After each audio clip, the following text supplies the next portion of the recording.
Just talk briefly about her importance to Detroit as a revolutionary, as someone who emerged from an academic education from Berkeley in California by way of Tampa, Florida, and went to Lowndes County and her consciousness was pricked. She began to work with Stokely Carmichael to work on the voting rights registration in the South during the part of the height of oppressive apartheid, and also penned a statement on behalf of SNCC in support of the anti-position around Vietnam War. Gloria also helped spawn other individuals to work within their own communities against racism. What's important about Dr. House is the fact that she's lived a full life of commitment to struggle, that she's still fighting, that she emerged to help brothers such as Ahmad Rahman, who was in prison, to fight to free him. She helped develop the Black Studies Department at Wayne State University, and after becoming a professor emeritus there, went on to the University of Michigan, Dearborn, where not only she led the Humanities Department and African American Studies Department, but became chair. She continues to fight as a great poet. In a fascist and oppressive society, they always will come toward the poets first, to the artists.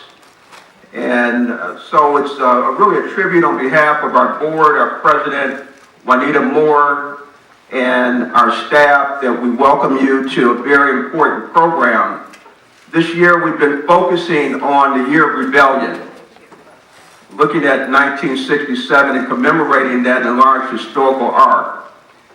Interestingly enough, as we move to next year, the large thematic theme is the year of reparations. The year of reparations. How do we repair and rebuild our global community? So I think it's very fitting that Dr. House's book is entitled Medicine.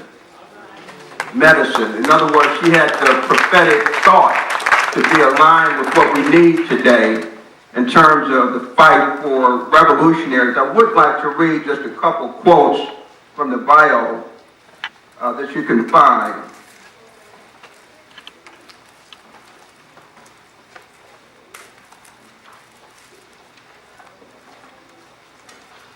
Give me 1 second. From close encounters how the mechanism of power and oppression work, and also saw firsthand the enormous human capacity to resist and transcend.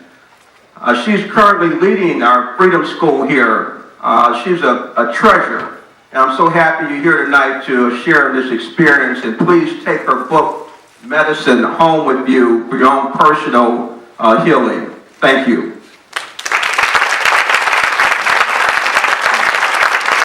Evening, everyone. Evening. My name is Chris Rutherford. I am the president of the board of directors for Broadside Lotus Press.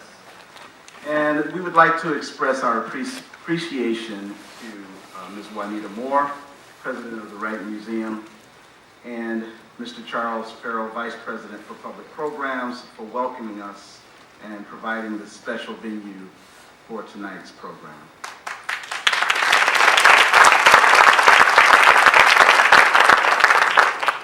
Our thanks to each of you for coming out to celebrate Dr. House's new book and to observe with us the 52nd anniversary of Broadside Press and the second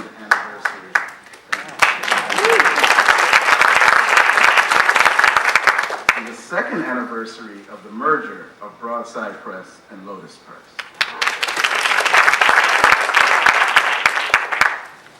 Detroit Mercy Press.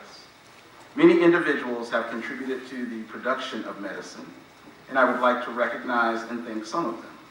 Mr. David Conklin and Mr. Gerald Morgan of Conklin Creative offered our first encouragement and advice, and Gerald did the beautiful layout and design of the book. Ms. Sabrina Nelson, nationally recognized artist and professor of art at the Center for Creative Studies, interpreted the poetry and rendered the beautiful cover and artwork. Ms. Samaj Brown, Detroit poet and performing artist, assisted the production in numerous ways. Over the last 2 decades, Broadside Lotus Press has enjoyed a very rewarding partnership with the University of Detroit Mercy. Specifically, Mr. Farrell and Mr. Rutherford, in welcoming you to this celebration.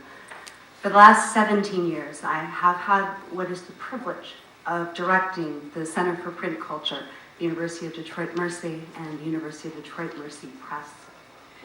And at the center of both of their missions is our commitment to joining the many institution individuals who are envisioning the written word as an intimate and living art form, intimately connected to community and to self-determination. And though I acknowledge and thank Broadside and Broadside Lotus Press for their connection to the University of Detroit Mercy, I must say it is absolutely our honor, and that collaborative relationship has been at the center of everything that the Dudley Randall Center for Print Culture, or UDM. Hello, everyone. So wonderful to see you. Thank you so much for coming here. Thank you so much for being here. So I have to start out by thanking the musicians that you were hearing before we got started. We had Jalo Jakati on drums, Mr. Philip Whitfield on piano. Who else do we have? Jaribo Jahid on bass, and of course Ross Kenty. I think Ross Kenty was playing as well. And I mustn't forget Dr. James Brown on the arborlute. This is his own invention, which he has patented. Isn't it a wonderful sound? Very intriguing. Thank you so much, Dr. Brown. Thank you so much. So many people to thank for this book, especially people who said, Aneb, why don't you put some of those projects aside, the political stuff, and finally get that book out, right? So I followed their advice. This is a collection of poems. Some I wrote quite a while ago, and some of them appeared in as singular poems in various publications.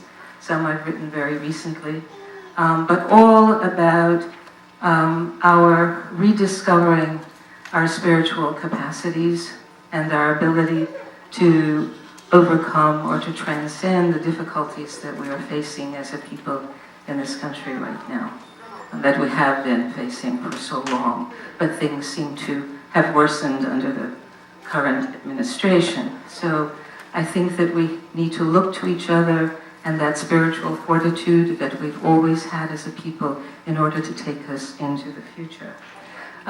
Some people have been especially supportive of this poetry project. My Sisters Circle, it's a group of women here in Detroit. We've known each other for years. We've gone through many things together. We meet quarterly or so just to talk and talk and talk and talk and talk about whatever. And the book is dedicated to them.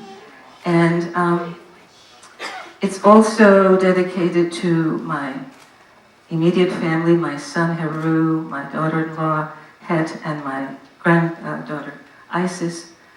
They are so dear to me and they inspire me all the time. My daughter-in-law is growing into the most beautiful artist, young visual artist, and I understand now she's decided to take up dance again, so that's going to be wonderful. Rosemary Weatherston, who is professor at University of Detroit Mercy, has also been a very big encouragement.